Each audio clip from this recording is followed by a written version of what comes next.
Hello, this is Reverend Jacob with Villages United Church and our rural ministry cluster as well. And this is David Burkhardt. He's the chair of Villages United Church. We're going to share a little bit of information about our situation here. So I'm going to invite Dave to kind of go through some of the history because I came into my first church call after the cooperation between all these churches had come together. And so it'd be helpful to get more of a detailed history from Dave, who was present with it all.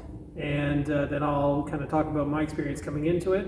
And as someone who leads worship and other programmings, the strengths and the challenges of having a shared and a cooperative ministry in this capacity. So I'll pass it to Dave and then I'll kick it off. Thanks, Reverend Jacob. I guess to begin with, should let you know that our original cluster of churches was a formation of 7 different congregations. The opportunity that brought that about was that here in Granson we had one full-time minister whom we rented out his ministerial services to a smaller congregation not far away, a much smaller congregation that had some financial challenges.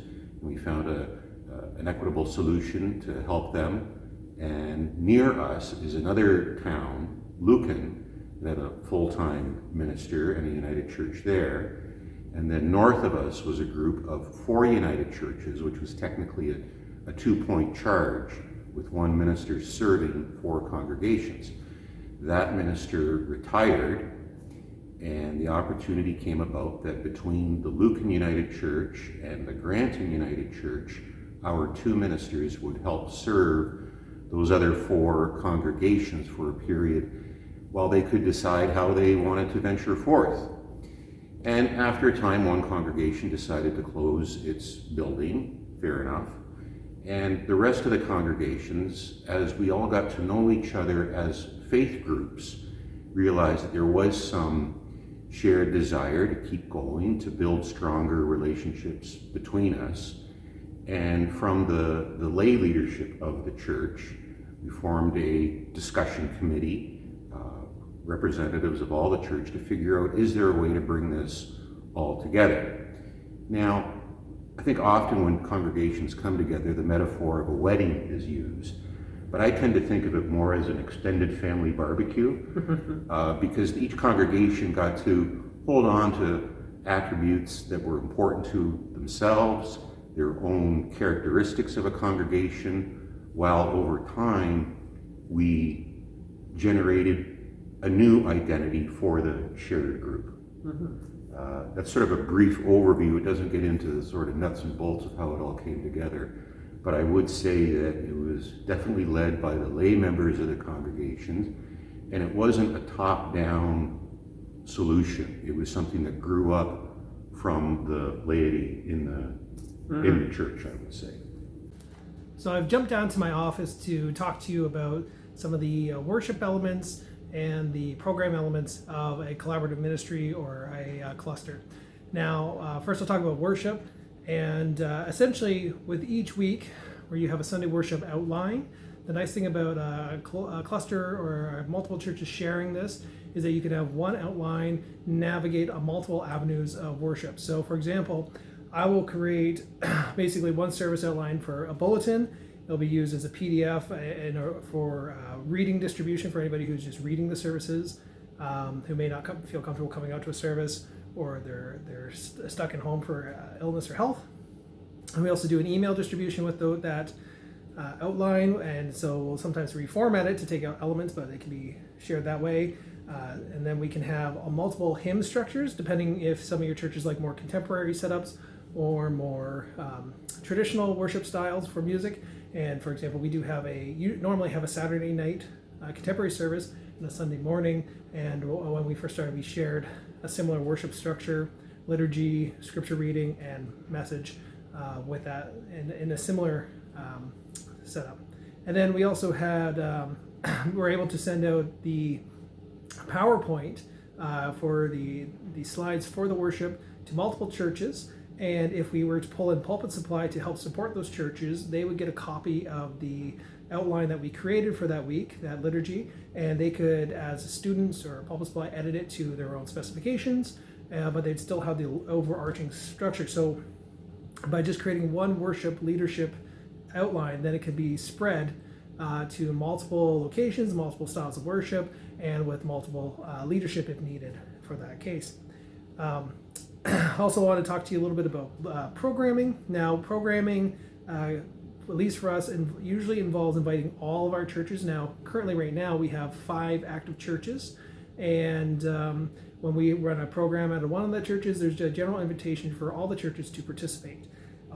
And that works really well for fundraisers and things of that nature, charity programs, and promoting events as well. And with the social media element being such a growing factor nowadays, if one of our churches is doing something, we can promote it through our social media, which then reaches out to a wider base of people all at once. And it's a great way for them to network to a wider geographic area too. So, for example, they're doing like a dinner to raise funds. They can sell tickets beyond their local geography to a wider geography, and it usually will entail with a larger increase of revenue. And then we also have targeted programming as well within our clusters. So, for example, we may do a program that's geared towards one particular church because it just suits their context a little bit more, or we may say we are going to aim towards young adults. For example, we had a beer and Bible where we went out to a pub. Obviously, this was pre-COVID, and young adults from all 5 churches came together, and it actually created a larger community than if they were just in their church alone. So that was a wonderful benefit to that. Now, there are a lot of different avenues. You can look at worship, outreach, pastoral care. There's always going to be a new a take on it when you have multiple people participating, and you're going to try to navigate those as they arise in your situations if you decide to go with a collaborative ministry. But I want to go over some of the basic benefits and challenges of that. I'll try to be quick, and if you have any questions, you can always contact Villages and we can highlight more detail some of these benefits and challenges. One of the clear benefits is a wider pool of volunteers and people with different spiritual gifts and talents, and lay leadership. So because you're pulling from multiple variety of churches, maybe with different demographics, you have just more volunteers. That means it kind of lightens the load. So some of them can share burdens, and often in churches, volunteers become a little thinned because people kind of get tired of doing the same jobs over and over. And when you have a shared community, someone can step out, someone else can kind of step in. And particularly for outreach programming and Bible study programming, children's programming, you'll see this benefit the most. And in some lay worship leadership and lay pastoral care as well. So beautiful thing. One of the challenges though with that, which is kind of the flip side, is one of the things at least I've noticed is that there are generally the people who will volunteer, who are a little bit more proactive in their communities, and then there's the people who tend to be a little bit more passive. Now, this obviously changes over time who is in that role, but when you have a bunch of different churches in different areas and they each have their active members, those active people almost become like a micro church in themselves because they see each other, they're always volunteering. So even though they're from different communities, they become a core community in themselves as well, which is great. But then it seems to go against those who are a little bit more passive. And sometimes one of the challenges I've heard is that people who are more passive see like this other church is forming, and there's a little tension between the communal identity of all the congregations and the individual communities in themselves. And I think the best way to help navigate that is just make sure you have clear communication between your leadership and the wider community, a clear agreements. So whatever you're agreeing to between churches, those are well written and easily accessible for people in the community to see and understand what the roles of these churches are to each other. And that can be coupled with like a core vision or like a statement of sort. What are each of the churches trying to accomplish as individuals and as a whole? Is there a goal for sustaining your churches, growing your churches? Is it a palliative situation where you're just trying to get as many years out of your community as possible? And you got to be honest with that. And the more clear and well documented this is, the more you're going to have people knowing what these relationships are for and what that all entails. And I would also add to that you should revisit these conversations every couple years because things change. People may move or pass on. People who become the volunteers will switch around, and so things may look different in a couple years. And you want to revisit. What are our goals? How are we supporting each other? And these kind of questions. One of the other benefits I want to talk about is the outreach possibilities when you have a cluster like this. So sometimes clusters will geographically be a little bit more spread out. If I was to drive from one top end to the other end of my larger cluster, it's about a 23 30-minute drive, somewhere in there. So you're covering a large range. And with that, you have a wider access to more people and other areas that you may not normally, as a ministry leadership, looking maybe to cause growth in a church and add development as well. So it's a nice benefit. And but the challenge with that too is you're going to have more players as well. And one of the things you're going to have to navigate is the premise of too many cooks in the kitchen. Sometimes you'll have from multiple churches people who do similar jobs, and when you create an event, there might be some tensions there. But I think most of the time people are quite generous, particularly in churches, to say, you know what, you can do it, or I'll step up, and they're usually pretty friendly. But it's just a be mindful kind of thing.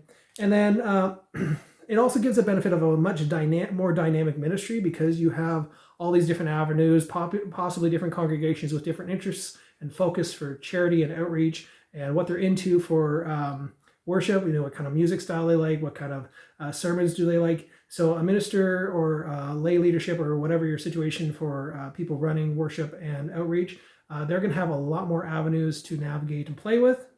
And that can be a wonderful thing. The challenge to that, of course, is going to be burnout for anybody taking on a lead ministry role.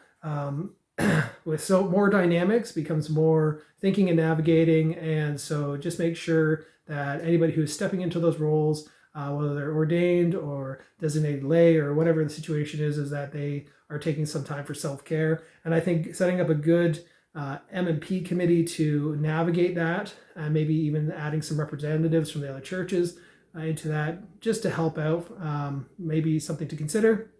Also, I encourage lay participation. That's going to help bind these communities, and look out for possible other options like pulling in student ministries and pulpit supplies to support when needed for the lead ministry personnel. So those are just some of the main core ideas. Anyways, take care, God bless, and all the best on your journeys.